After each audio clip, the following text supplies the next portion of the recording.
பிரியா, எங்க இருக்கீங்க? நான் ஹோட்டல்ல தான் வெளியே நிக்கிறேன். எங்க இருக்கீங்க? சீக்கிரம் வாங்க, டைம் ஆகுது. நானே காலேஜுக்கு கட் அடிச்சுட்டு வெளியே போலான்னு பார்த்தா நீங்க இவ்வளவு லேட் பண்றீங்க. சீக்கிரம் வாங்க. என்ன ரோசி, ஜூலிக்கு ட்ரெஸ் எல்லாம் வாங்கி கொடுத்துருக்க, உன் பர்த்டேக்கு இன்வைட் பண்ணியிருக்க. பரவாயில்லையே, 2 பேரும் ரொம்ப திக் ஃப்ரெண்ட்ஸ் ஆயிட்டீங்க போல இருக்க.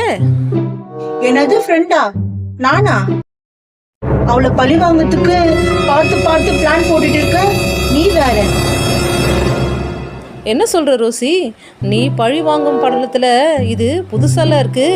அப்படி என்ன பழி வாங்கின சொல்லு, கேட்போம். சரி, நம்ம சர்ச்சுக்கு போலாம், டைம் ஆகுது. என்ன ரோசி மாதிரி தெரியுது? ஆமா, ரோசி தான். என்ன பொண்ணு பசங்க எல்லாம் கூட நின்றுட்டு இருக்காங்களே, காலேஜ் போகலையா எனக்கு அவ? சரி சரி, என்னன்னு போய் கேட்போம். சொல்றேன் கேளு.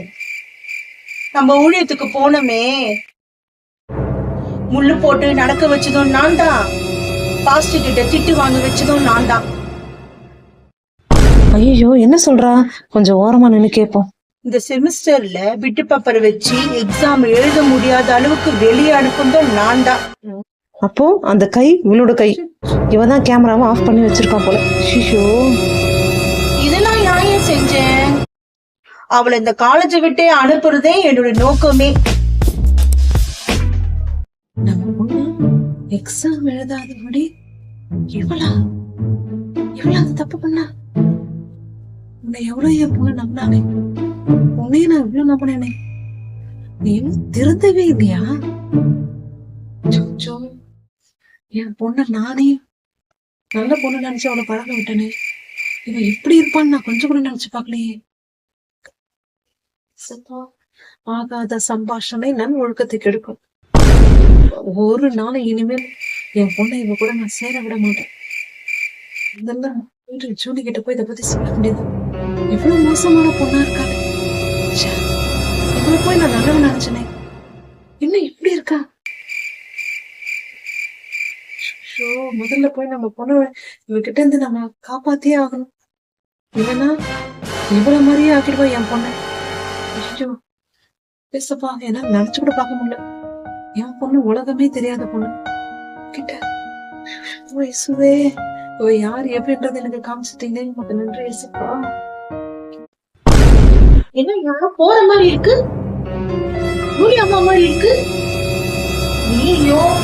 ஆமா, அவங்கதான். ஏய், என்னடி, ஒருவேளை நான் பேசுறது அவங்க கேட்டிருப்பாங்களோ? தெரியலையா ரோசி, என்னாச்சுன்ட்டு? I don't care. அவங்க தெரிஞ்சாலும் தெரியல, எனக்கு என்ன? எது வந்தாலும் நான் பார்த்துப்பேன். ஏய் விடுங்கடி, என் மூடு ஸ்பாயில் பண்ணாதீங்க. வாங்க போய் சாப்பிடலாம். என்ன இது போனு? டாடியா? ஒரு வேலையே இல்ல. போன் சும்மா பண்ணிட்டே இருக்காரு. என்னதான் பிரச்சனை இருக்கு? சரி கேப்போம். ஹலோ, என்ன டாடி சும்மா கால் பண்ணிட்டே இருக்கீங்க? சொல்லுங்க டாடி. ஹலோ ரோசி, என்னம்மா கால் பண்ணா கட் பண்ணி விட்டுட்டே இருக்க? ஆமா, நீ எங்கதான் இருக்க? சொல்லுங்க டாடி, நான் வெளியே இருக்கேன். என்ன விஷயம்? என்ன வெளியே இருக்கியா? இப்ப என்ன ஆச்சு தெரியுமா? உங்க அம்மா மாடியில இருந்து கீழே இறங்கும் போது கால் ஸ்லிப் ஆகி கீழே விழுந்து மண்டையில அடி போட்டு நிறைய ரத்தம் போச்சு தெரியுமா? இத சொல்லான்னு பார்த்தா நீ கால் கட் பண்ணி விட்டுட்டே இருக்க. சீக்கிரமா வா, கிளம்பி ஹாஸ்பிட்டலுக்கு. நம்ம வீட்டு பக்கத்து தெருவில் இருக்க பெரிய ஹாஸ்பிட்டல் தான் சேர்த்திருக்கேன். சீக்கிரம் வா.